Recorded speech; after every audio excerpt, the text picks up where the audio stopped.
Hello friends, உங்கள் எல்லாரையும் rainbow கிச்சனுக்கு வரவேற்கிறேன்.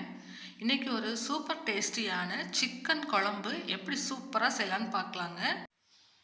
சாதம், சப்பாத்தி, இட்லி, தோசை எல்லாத்துக்குமே ரொம்ப சூப்பரான ஒரு காம்பினேஷனாக இருக்கக்கூடிய இந்த சிக்கன் குழம்பு இந்த தடவை நான் சொல்லியிருக்கிற இந்த மெத்தடில் ட்ரை பண்ணி பாருங்கள்.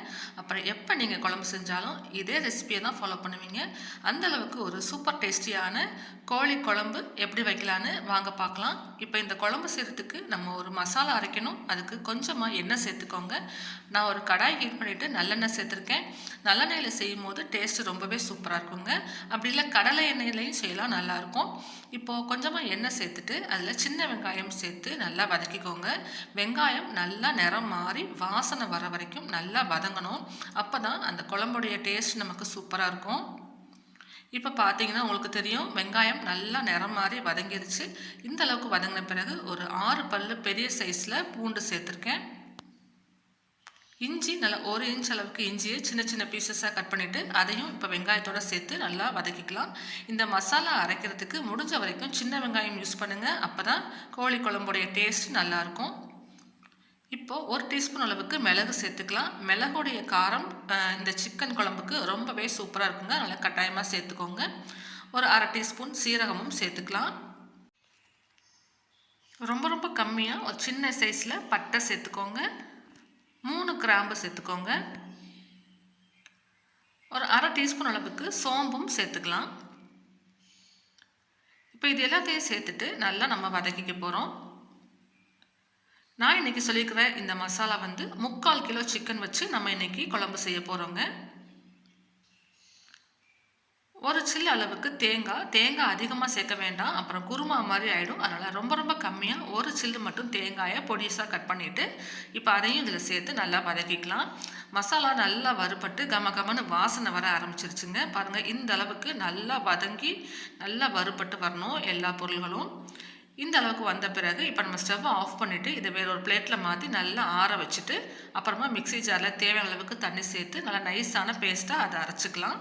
இப்போது அதே கடாயில் இன்னும் கொஞ்சம் நல்லெண்ணெய் சேர்த்துட்டு அது ஹீட் ஆகும்போது 1/2 டீஸ்பூன் சோம்பு, ஒரு 1/4 டீஸ்பூன் சீரகம் சேர்த்துக்கலாம். கொஞ்சமாக சேர்த்தா போதும்.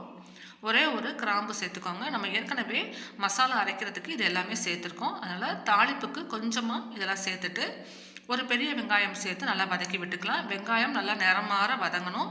வெங்காயம் வதங்கும் போது அந்த வாசனை வர்ற வரைக்கும் அந்த வெங்காயம்லாம் நல்லா வதங்கினா தான் டேஸ்ட் நல்லாயிருக்கும் குழம்புல.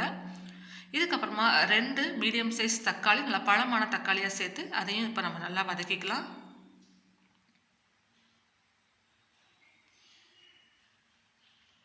இப்போ தக்காளி ஓரளவு வதங்க ஆரம்பிக்கும் போதே நம்ம சிக்கன் சேர்த்துடலாம். சிக்கன் இன்றைக்கி 3/4 கிலோ அளவுக்கு சிக்கன் எடுத்துகிட்டு நல்லா வாஷ் பண்ணி எடுத்து வச்சுருக்கேன். இப்போ அதையும் சேர்த்துக்கலாம். கோழி குழம்பு நல்லா டேஸ்டியாக வரணும் அப்படின்னா நீங்கள் சிக்கனுடைய அந்த சிக்கன் பீசஸ் ஓரளவுக்கு மீடியமாக சின்ன சின்ன பீசஸாக, ரொம்ப பொடிசாக இல்லை, ஓரளவுக்கு இப்போ நீங்கள் பார்த்துட்ருக்கீங்க இல்லையா, இந்த மாதிரி ஒரு சின்ன சின்ன பீசஸாக கட் பண்ணி வாங்கிக்கோங்க. நீங்கள் குழம்பு தான் செய்ய போகிறோன்னு முடிவு பண்ணிட்டீங்கன்னா இந்த மாதிரி கொஞ்சம் எலும்போடு சேர்ந்த மாதிரி சின்ன சின்ன பீசஸாக வாங்கிக்கிட்டிங்கன்னா தான் குழம்புடைய டேஸ்ட் நல்லாயிருக்கும். எலும்பு இல்லாமல் வெறும்னா அப்படியே கறியாக இருக்கும்போது உங்களுக்கு அந்தளவுக்கு குழம்பு டேஸ்ட் தராது. கொஞ்சம் எலும்பும் கலந்த மாதிரி ஓரளவுக்கு சின்ன சின்ன பீசஸாக கட் பண்ணி வாங்கிக்கிட்டிங்கன்னா தான் குழம்பு செய்யும் போது டேஸ்டியாக இருக்கும். பெரிய பெரிய பீஸாக போடுறத விட இந்த மாதிரி ஒரு தடவை ட்ரை பண்ணி பாருங்கள்.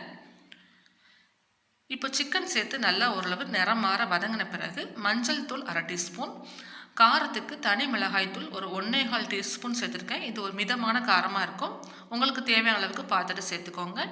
ஒரு 2.5 டீஸ்பூன் மல்லித்தூள் சேர்த்துக்கலாம். சிக்கனுக்கு தேவையான அளவுக்கு உப்பும் சேர்த்துக்கலாம். இப்போ இது எல்லாத்தையும் சேர்த்துட்டு நல்லா இதை மிக்ஸ் பண்ணி விட்டுடலாம்.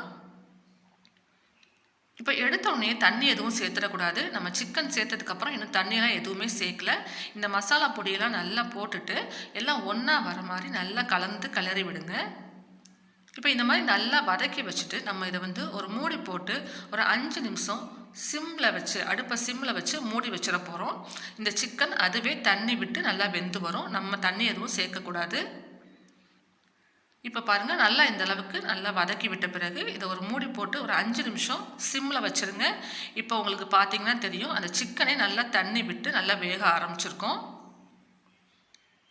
எடுத்தோடனே தண்ணி சேர்த்துட்டிங்கன்னா இந்த மிளகாய் தூள் நம்ம சேர்த்துருக்கிற அந்த மசாலா எதுவுமே நமக்கு இந்த சிக்கனில் சார்ந்து வராது. பாருங்கள் எவ்வளவு தண்ணி விட்டுருக்குன்னு. சிக்கன்லேருந்து தண்ணி நமக்கு ரிலீஸ் ஆகி அந்த தண்ணியிலேயே அந்த சிக்கன் வந்து நல்லா குக் ஆகணும். இப்போ திரும்ப இதை ஒரு தடவை நல்லா கலந்து விட்டு இன்னுமே கூட ஒரு 5 நிமிஷம் நான் இதை வந்து கவர் பண்ணி மூடி வைக்க போகிறேன்.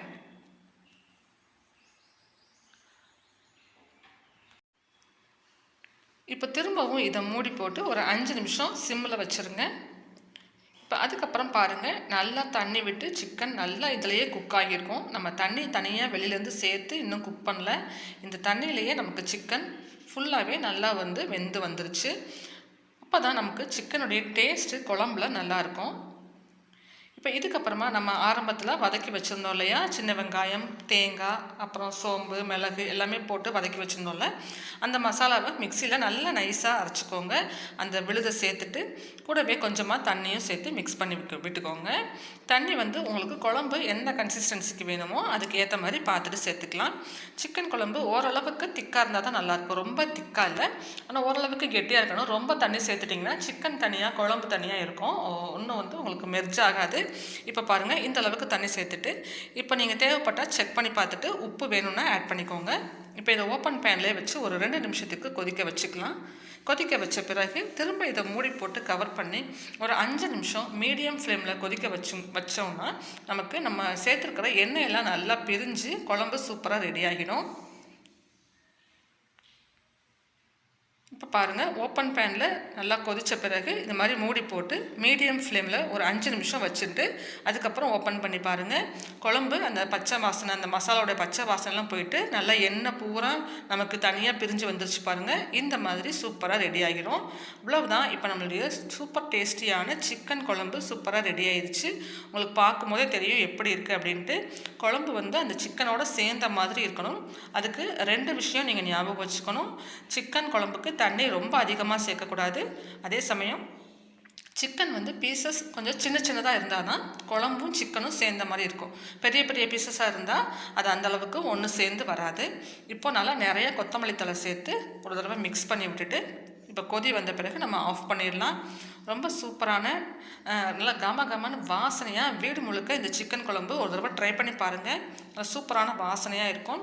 இட்லி, தோசைக்கு ரொம்பவே அட்டகாசமாக இருக்கும். சப்பாத்திக்கும் ரொம்ப சூப்பராக இருக்கும். ஒயிட் ரைஸ் கூட நல்லா சுட சுட சாதத்தில் இந்த சிக்கன் கிரேவி வச்சு சாப்பிட்டு பாருங்கள்.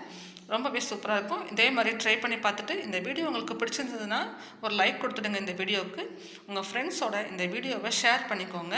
இதே மாதிரி நிறைய யூஸ்ஃபுல்லான வீடியோஸ்க்கு நம்ம சேனலையும் சப்ஸ்கிரைப் பண்ணி வச்சுக்கோங்க. தேங்க்ஸ் ஃபார் வாட்சிங்.